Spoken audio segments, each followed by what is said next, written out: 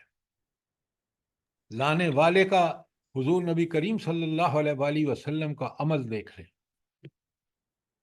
کوئی سوال آج آپ نے ختم کر لی ہے، اس کو بار بار پڑھیں سر جی سمجھیں. یہ سوال ہے میرا کہ یہ ویل یوم ذل المکذبین 10 دفعہ آیا ہے سورت میں، تو یہ ہمیں جھنجھوڑنے کے لیے؟ یہ بڑا انذار، قرآن انذار ہے نا. انذار جی کا مطلب ہے کہ برے اعمال کے نتائج سے لوگوں کو ڈراؤ. اب آپ دیکھ رہے ہیں تباہی اور بربادی ہے جھٹلانے والوں کے لیے. تو یہ انذار ہے، یہ وارننگ ہے، یہ تنبیہ ہے ہر اس شخص کے لیے جو قرآن پر ایمان لایا ہو، جو نہ لایا ہو اس کے لیے بھی. بات کلیئر ہے؟ جی سر، جزاک اللہ. اگر کوئی سوال نہیں ہے تو ہم اگلی آیت پہ چلتے ہیں تاکہ ہم آج کوشش کریں کہ کافی آگے چلے جائیں. اچھا، اگلی آیت جو ہے ہماری سورت ساری، بلا وہ کون سی ہے؟ 3 صورتیں جنہوں نے نبی کریم صلی اللہ علیہ وآلہ وسلم کو بوڑھا کر دیا تھا، وہ کون سی تھی؟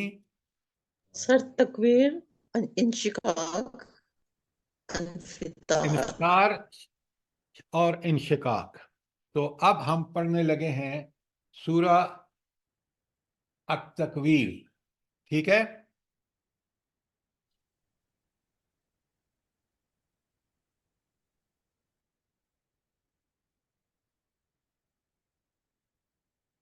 عجائب تکویر آپ کے پاس تو نہیں ہے؟ ذرا 1 منٹ آؤ.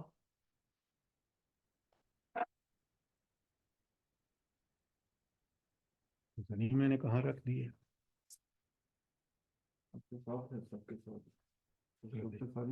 بیٹا دیکھیں نا، میں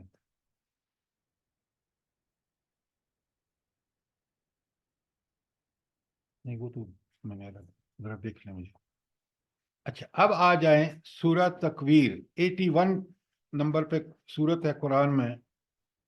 اور یہ جو صورتیں ہیں یہ نازل ہوئی ہیں بالکل نبوت کے اولین دور میں، یعنی پہلے 3 سالوں میں نازل ہونے والی آیات ہیں. اور آیت نمبر 81، سورت 81. اور اب ذرا دیکھیں کہ اللہ تعالیٰ فرماتے ہیں بسم اللہ الرحمن الرحیم اذا الشمس کورت. یہ قیامت، قرب قیامت کی جب پہلا سور پھونکا جا رہا ہے تو اس وقت یہ صورتحال ہے. جب سورج ڈھانپ دیا جائے گا، لپیٹ دیا جائے گا. وَإِذَا النُّجُومُ انْقَدَرَتْ، اور جب ستارے ماند پڑ جائیں گے، بے نور ہو جائیں گے. وَإِذَا الْجِبَالُ سُيِّرَتْ، اور جس وقت پہاڑ چلائے جائیں گے. وَالْإِشَارُ عُطِّلَتْ، اور 10 ماہ کی اونٹنی، حاملہ اونٹنی ایسے چھٹی پھرے گی. وَإِذَا الْوُحُوشُ حُشِّرَتْ، اور جب جنگلی جانور جو ہیں وحشی وہ اکٹھے کر دیے جائیں گے. وَإِذَا الْبِحَارُ سُجِّرَتْ، اور جب سمندروں میں طغیانی آ جائے گی. اور وَإِذَا النُّفُوسُ زُوِّجَتْ. اچھا، پہلے 6 تک رک جائیں، اب آگے اس کو بعد میں کرتے ہیں. یہ جو پہلی 6 چیزیں ہیں، سورج لپیٹ دیا جائے گا. اگر آج آپ اپنی آنکھوں کے سامنے ان چیزوں کو دیکھیں کہ اگر واقعی سورج لپیٹ دیا جائے، واقعی اگر یہ جھلملاتے جو ستارے ہیں وہ جو ہیں وہ بے نور ہو جائے، تو دنیا کیسی ہوگی؟ پہلے ان 2 چیزوں کو ذرا دیکھیں، اپنے ذہن میں لائیں. سر گفت پر اندھیرا ہو جائے گا. گپ اندھیرا، اور زندگی کیا ہوگی ذرا آپ دیکھیں تو صحیح. جی ناممکن ہو جی جائے گا افراتفری کا عالم ہوگا، جی افراتفری کا عالم ہوگا اس وقت. نہیں، انسان خود سوچے کہ اس کے بغیر دنیا کتنی ہولناک اور خوفناک ہوگی. ہوگی نہیں ہوگی؟ جی سر ایسا اچھا، اگر ایسا ہوگا تو سوچیں کہ پوری دنیا کا نظام درم برم. لہذا یہ ہے وہ کیفیات جو اگر ہم اچھی طرح ان کو اپنے تصور میں لائیں نا تو پھر آپ کو یہیں بھی اس بات کا احساس ہو جائے گا. اچھا، اس کے بعد وَإِذَا الْجِبَالُ سُيِّرَتْ، اور پہاڑ جو ہیں وہ چلائے جائیں گے.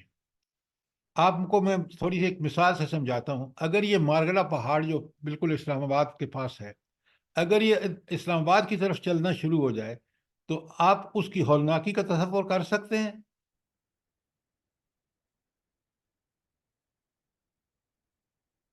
سوچیں نا کہ یہ پہاڑ ہمارے اوپر آ رہا ہے تو دیکھیں کتنی ہولناک سچویشن ہوگی. انسان اس وقت، آپ نے نہیں دیکھا، میں نے یہ دیکھا ہے. آپ کو پتہ ہے کہ ایک دفعہ ایک زلزلہ جب آیا تھا، نہیں سوری، یہ جو پھٹے تھے ان کے اس میں سر اوجڑی جی اوجڑی کیمپ ہاں، اوجڑی کیمپ کا واقعہ. کاش آپ نے وہ دیکھا ہو. میں نے بالکل اس کو دیکھا ہے کہ سر میں نے بھی دیکھا ہے. آپ نے بھی دیکھا ہے اور آپ کو اندازہ ہوا ہوگا. آپ میری بات کی تصدیق کریں گے کہ خواتین بیچاری اتنی دہشت زدہ ہو گئیں کہ وہ گھر چھوڑ کے باہر بھاگ نکلی. دیکھا تھا سر، میرے ساتھ ایسا ہی ہوا تھا.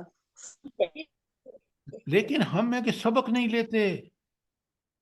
ذرا غور کریں، اگر یہ پورے کا پورا پہاڑ جب چلنا شروع ہو جائے تو آپ سوچیں کہ وہ جو ہم نے منظر دیکھا ہے، آپ نے اور میں نے، اس سے بھیانک منظر یہ ہوگا.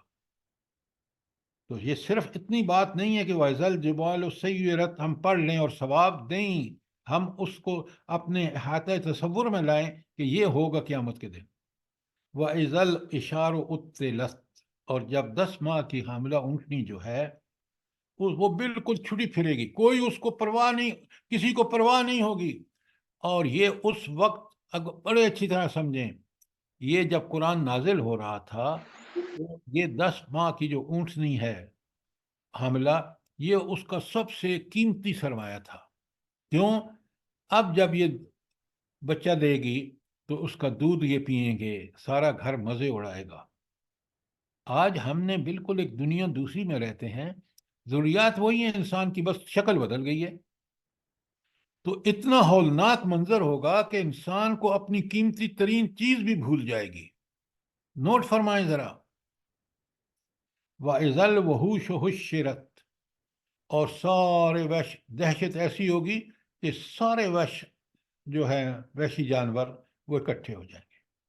سر جی یہاں ایک غلطی ہو رہی ہے، ہوشیرت ہے، ہوشیرت نہیں. حشرت، ہاں مجھول ہے کہ جمع کر دیے جائیں گے. ذرا نوٹ فرمائیں، سانپ اس وقت بالکل نہیں ڈسے گا. کیوں؟ وہ اتنا وحشت کا منظر ہوگا کہ شیر کسی کو چیر پھاڑ نہیں کھائے گا، اس کا شکار اس کے ساتھ جمع ہوگا، وہ خوف سے سارے کے سارے کی حالت پتلی ہوگی. اس کے بعد آیا وَإِذَا الْبِحَارُ سُجِّرَتْ، اور جب سمندروں میں آگ لگ جائے گی. بھلا یہ آگ کیسے لگے گی؟ آپ میں سے جو تھوڑا سائنس کا تجربہ رکھتے ہیں یا سائنس پڑھی ہے ان کو بڑا جلدی سمجھ آ جائے گا کہ پانی 2 چیزوں سے، گیسوں سے مل کے بنا ہے، ایک ہائیڈروجن اور ایک آکسیجن. اس کا فارمولہ جو کیمیکل فارمولہ H2O، کہ 2 ایٹم ہائیڈروجن کے اور ایک آکسیجن کا یہ مل کے پانی بنا ہے. اور اگر اس کو پھاڑ دیں، گیسز میں واپس تبدیل کر دیں ہائیڈروجن اور آکسیجن میں، تو ان میں سے کون سی گیس جلتی ہے؟ ہائیڈروجن خود جلتی ہے، فوراً بھڑک اٹھے گی. اور آکسیجن کیا کرتی ہے؟ ساری آکسیجن جلتی ہے اور ہائیڈروجن جلاتی ہے، جلنے میں مدد دیتی ہے. تو پھر کیوں نہیں آگ؟ اور 3/4 پانی ہے، تصور کریں ذرا. اور اس میں جب یہ آگ بھڑکائی جائے گی یہ جو 6 آیتیں ہیں یہ کون سے سور کا منظر ہے؟ نفع سورہ اول پہلا ہاں، سور پہلا نفخہ اول، پہلے سور پہ یہ ساری چیزیں رونما ہو جائیں گی. تو قیامت کتنی ہولناک ہوگی، ذرا آپ تصور تو کریں کہ یہ 6 آیتیں اگر اپنا پوری طرح اللہ تعالیٰ ان کو اپنے حکم سے ان پر عمل درآمد ہو جائے تو یہ دنیا کتنی ہولناک اور خوفناک ہوگی. سوچیں ذرا. اب اگلی آیت جو ہے وَإِذَا النُّفُوسُ زُوِّجَتْ، اور جب روحوں کو، نفوسیام روحوں کو ملا دیا جائے گا. روحوں کس میں ڈال دیا جائے گا؟ جسم میں، یعنی انسان زندہ کر دیے جائیں گے. یہ کس سور پہ ہوگا؟ نفع سورہ ثانی. ہاں، اب یہ سب آپ کو سمجھ ہونا چاہیے کہ پہلی 6 آیات نفخہ اول کے بارے میں. اب جب اللہ تعالیٰ نے زندہ کر دیا، روح جسم میں ڈال دی، یہ ہوگا نفخہ ثانی کے بعد، کیونکہ سارے انسان زندہ کر دیے جائیں گے. اور ایک 3 لفظ کی آیت ہے وَإِذَا النُّفُوسُ زُوِّجَتْ. اس کو قرآن اتنے بڑے ایونٹ کو دیکھیں، اللہ کا کلام، اس کی کمالات، اس کی. اچھا، یہاں تک کوئی سوال؟ آگے چلتے ہیں. بسم اللہ الرحمن الرحیم. وَإِذَا الْمَوْءَدَةُ سُئِلَتْ، اور جب زندہ درگور لڑکی سے، بچی سے سوال کیا جائے گا. موعودۃ سئلت. جی، آپ دیکھ رہے ہیں کہ کس قدر ہولناک منظر ہے، اور سب لوگ زندہ ہو کے پہنچ گئے ہیں اس میں میدان حشر میں. اور اس سوال و جواب کے سلسلے کو یہاں لا کے بتایا جا رہا ہے کہ وہاں ایک بچی سے یہ پوچھا جائے گا. اچھا، اب بتائیں کہ یہ بچی سے سوال کیوں کیا جا رہا ہے؟ اور یہ جو عرب میں رسم تھی، زندہ بچیوں کو دفنا دیتے تھے. ہاں، لیکن وہ بات سب کو پتہ ہے، لیکن یہاں یہ سوال والدین سے چھوڑ کر بچی سے کیوں کیا جا رہا ہے؟ سر اتنا خوفناک کام تھا یہ کہ اس کی کسی اور سے نہیں پوچھا جائے گا، اس بچی سے پوچھا جائے گا. اتنا ظلم تھا یہ. دیکھیں، آپ بالکل بات کر رہے ہیں، لیکن سوال اس لیے، ایک منٹ پہلے بات کو سمجھ. جو ماں باپ ہیں وہ اس قدر قابل نفرت ہوں گے کہ اللہ تعالیٰ ان سے کلام کرنا بھی پسند نہیں کریں گے. ان کی اخلاقی پستی کی یہ انتہا تھی کہ یہ بچی جو بالکل معصوم تھی اس کو گاڑ دیا انہوں نے. حالانکہ اللہ نے تو، یعنی کتنا اخلاقی طور پر پست معاشرہ تھا کہ ماں باپ اپنی بچی کو کر رہے ہیں زندہ درگور. تو اس کا ایک اور ثبوت یہاں اس نقطے سے دیکھیں، آیت میں غور کریں تو پتہ چلتا ہے کہ رب العالمین نے قیامت بنائی اسی لیے ہے، اور قیامت ضروری تھی. حساب و کتاب بالکل مسٹ تھا. سوچیں ذرا، قرآن کس طرح چیزوں کو بیان کرنے میں کس حکمت ربانی ہے کہ اس بچی جو بے معصوم تھی اس سے اس لیے سوال کیا جا رہا ہے کہ قیامت ایک موقع ہے جہاں پہ اس کی بے گناہی کا اس کو اجر ملنے والا ہے. اور اس کے والدین نے جو یہ ظلم انتہا کا کیا، وہ کس قدر قابل نفرت ہیں کہ اللہ تعالیٰ ان سے بات نہیں کرتا.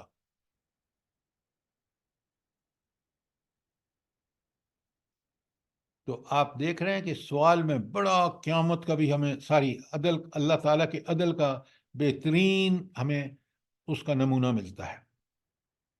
تو اس سے بِأَيِّ ذَنبٍ قُتِلَتْ، کس جرم میں وہ قتل کی گئی تھی.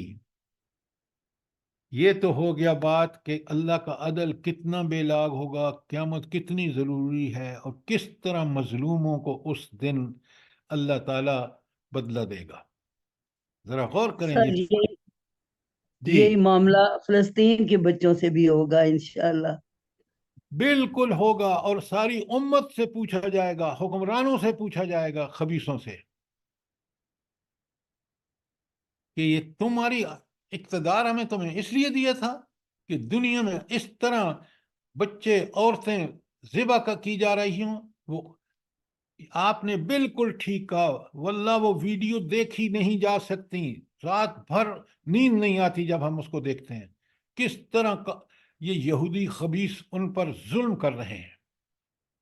سر اس سے بھی بڑا ظلم ہے قریش سے بھی، کہ وہ تو ایک ایک بچی ہوتی تھی اور یہ ہزاروں بچے جو ہیں معصوم بچے. آپ یقین مانیں یہ بات آپ بالکل ٹھیک کہہ رہے ہیں، لیکن آپ دیکھیں کہ انسان دنیا پرستی میں، ہوس پرستی میں، مال پرستی میں یہ حکمران کس قدر انسان بھی نہیں رہے، بے حیوانوں حس سے اور بھی بے بدتر. غیرت ہو گئے ہیں. دیکھیں نا یہ قرآن کس طرح ہمیں ہر حالات میں ہمارے سامنے ایک نقشہ رکھ دیتا ہے. اور اس زمانے میں دیکھیں یہ ساری چیزیں اللہ تعالیٰ نے اسی لیے قرآن میں بیان فرمائی ہیں. اچھا، اب یہاں سے ایک دوسرا مضمون شروع ہو گیا ہے، اور وہ ہے وَإِذَا الصُّحُفُ نُشِرَتْ، اور جب اعمال نامے کھولے جائیں گے. ذرا سوچیں، ذرا بڑا غور کریں کہ اعمال نامہ کھولنے کا مطلب ہے کہ میری پوری زندگی کی کارکردگی میرے سامنے رکھ دی جائے گی. چھوٹے سے چھوٹا، بڑے سے بڑا عمل وہاں موجود ہوگا. میں کیسے وہاں سے بچ سکتا ہوں جبکہ خود رب العالمین اس عدالت کے حاکم ہیں جن کے سامنے کوئی دم نہیں مار سکتا، اور اس دن فیصلہ سراسر میری اس دنیاوی زندگی کی کارکردگی پر ہوگا. بڑے غور سے اس چیز کو سمجھیں اور اپنے اندر وہ تبدیلیاں لائیں جو قرآن چاہتا ہے. تو یہ بات تو ایک آیت اللہ تعالیٰ نے فرمائی کہ اس وقت جو ہے اعمال نامے کھول دیے جائیں گے. آج وقت ہے کہ ہم اپنے اعمال نامے کو ٹھیک ٹھیک ترتیب دیں، اللہ کے اطاعت میں زندگیاں گزاریں، اللہ سے ڈرتے ہوئے دعائیں مانگیں، تاکہ ہمارے اعمال نامہ اس دن اتنے خوبصورت ہوں کہ ہمیں دائیں ہاتھ میں ملیں. وَإِذَا السَّمَاءُ كُشِطَتْ، اور آسمان کی کیا کر دی جائے گی؟ کھال کھینچ لی جائے گی، یعنی اس کا پردہ ہٹا دیا جائے گا.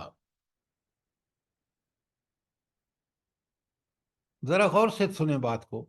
آج ہم دیکھیں اوپر آسمان ہے اور اس کے بیچ میں آپ دیکھ رہے ہیں مختلف ذرات ہیں، مختلف جو بادل، گرد و غبار ہے، چاند ہے، سورج ہے، ستارے ہیں.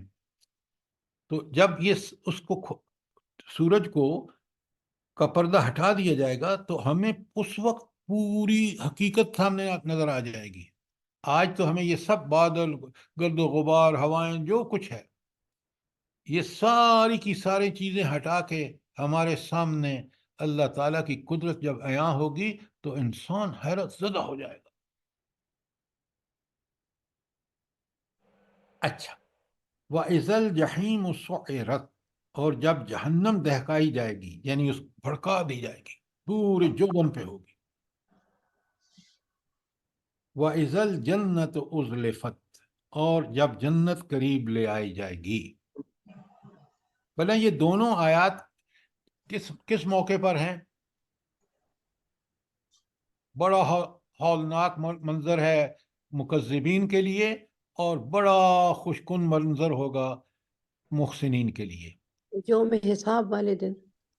نہیں اس طرح نہیں، جلدی اتنا حشر میں سر، جی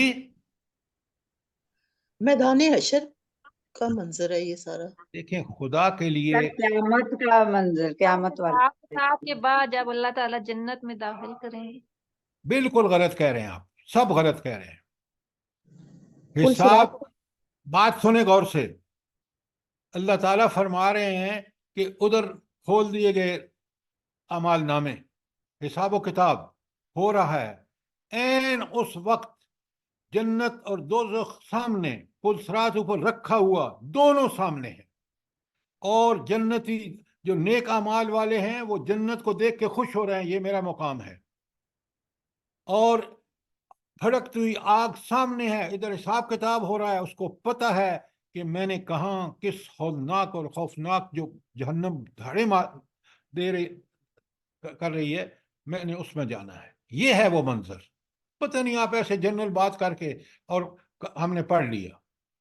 یہ ہے آیات کا مفہوم کہ حساب کتاب ہو رہا ہے، جنت اور دوزخ سامنے اللہ تعالیٰ لے آئے ہیں، دونوں، جنت اپنی ساری رعنائیوں کے ساتھ موجود، جہنم بھڑک رہی ہے، اور ادھر ہم میں کے کھڑے ہیں، اور وہ جو مکذبین ہیں وہ وہیں انتہائی پریشان ہے کہ یہ ہے میرا ٹھکانہ، اور محسنین خوش ہیں کہ یہ ہے وہ جنت جس کے کا مجھ سے وعدہ کیا گیا۔ کچھ بات سمجھ آئی یا نہیں آئی؟ جی سر آ جائیے۔ آپ فوراً کہہ دیتے ہیں وہ جی جب وہ فلاں ہوگا، نہیں، یہ خاص مواقع ہیں جن کے اوپر اللہ تعالیٰ ہمیں بتا رہے ہیں کہ دیکھو یہ منظرنامہ ہوگا وہاں۔ کوئی سوال، کوئی چیز کلیئر نہ ہوئی ہو؟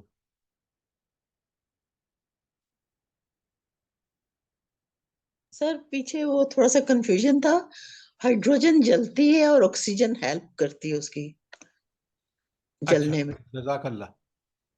ہائیڈروجن خود جلتی ہے اور آکسیجن جلنے میں مدد دیتی ہے، اسی لیے پہاڑوں پر آکسیجن کم ہوتی ہے تو جوں آپ بلندی پر جاتے ہیں تو آگ جلانے میں بڑی مشکل ہوتی ہے، کیونکہ اس کو جلانے کے لیے آکسیجن چاہیے، وہ کم ہوتی ہے۔ جزاک اللہ۔ اگلی آیت ذرا سنیں۔ علمت نفس ما احضرت، اس وقت ہر شخص کو معلوم ہو جائے گا کہ وہ کیا لے کر آیا ہے۔ کیا ہے مطلب اس کا؟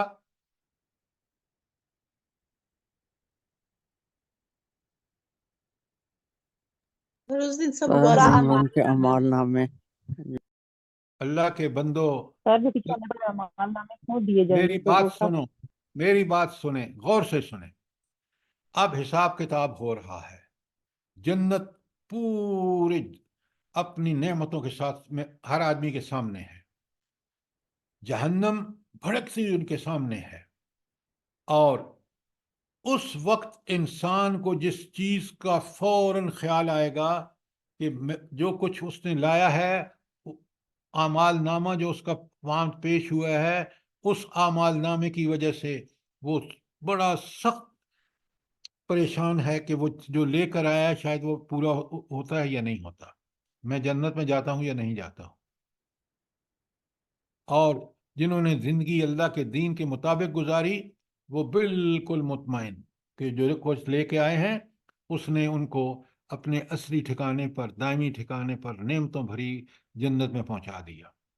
مکذبین دیکھ رہے ہیں بھڑکتی ہوئی آگ، تو اس وقت جو سب سے بڑی چیز انسان کے پیش نظر ہوگی کہ میں لے کر کیا آیا ہوں، جو میں لے کر آیا ہوں وہ مجھے کس کا مستحق بناتا ہے۔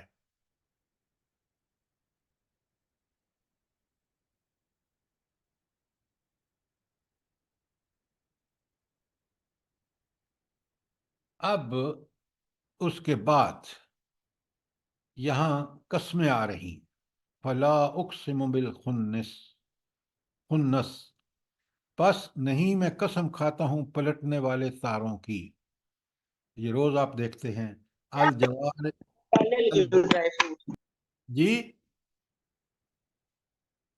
الجوار الکنس، چلنے والے یعنی چھپ جانے والے تاروں کی، واللیل اذا عسعس، اور میں قسم کھاتا ہوں رات کی جب وہ رخصت ہو، والصبح اذا تنفس، اور میں قسم کھاتا ہوں صبح کی جب وہ سانس لے۔